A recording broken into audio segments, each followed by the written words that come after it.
نبی کریم صلی اللہ علیہ وآلہ وسلم کی ایک روایت ہے کہ حضرت ابوبکر صدیق رضی اللہ تعالیٰ عنہ ساتھ ہیں، حضور جا رہے ہیں، اور رستے میں حضرت عبداللہ ابن مسعود رضی اللہ تعالیٰ عنہ ان کے گھر کے پاس جب گئے تو حضرت عبداللہ ابن مسعود اپنے گھر میں قرآن کی تلاوت کر رہے تھے۔ حضور رک گئے، تلاوت سننے لگے۔ وہ اصل میں نماز پڑھ رہے تھے اور نماز کے اندر قرآن کی تلاوت کر رہے تھے۔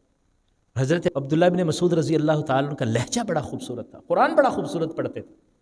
حضور کھڑے ہو گئے تو تھوڑی دیر کھڑے رہے۔ جب حضرت عبداللہ ابن مسعود نے رکوع کیا، قرآن کی تلاوت کو مکمل کیا، تو حضور صلی اللہ علیہ وسلم نے دعا فرمائی حضرت عبداللہ ابن مسعود کے لیے، اور فرمایا کہ جو شخص چاہتا ہے کہ ویسے قرآن سنے جیسے مجھ پر نازل ہو رہا ہے تو وہ عبداللہ ابن مسعود کا قرآن سن لیا کرے۔ حضرت عمر فاروق رضی اللہ تعالیٰ عنہ فرماتے ہیں کہ میں بڑا خوش ہوا کہ حضور صلی اللہ علیہ وسلم نے ہمیں عبداللہ ابن مسعود کے قرآن کے متعلق بڑی خوبصورت بات بتائی۔ خیر ہم گھر کو چلے گئے، حضور بھی تشریف لے گئے۔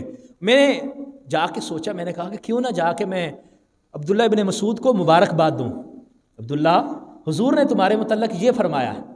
عبداللہ کتنے خوش ہوں گے کہ حضور صلی اللہ علیہ وسلم نے ان کے متعلق یہ فرمایا ہے کہ قرآن ویسے پڑھتے ہیں جیسے مجھ پر نازل ہو رہا ہوتا ہے۔ فرماتے ہیں میں گھر گیا، دروازہ کھٹکھٹایا، عبداللہ ابن مسعود باہر آئے، میں نے ان کو سلام کیا، مبارکباد دی۔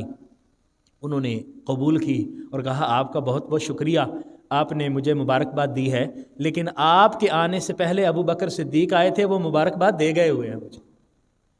یعنی آپ دیکھیے کہ جو نیکی کا کام دیگر صحابہ کرام کے ذہن میں آتا ہے، ابو بکر صدیق اس کو کر چکے ہوتے ہیں۔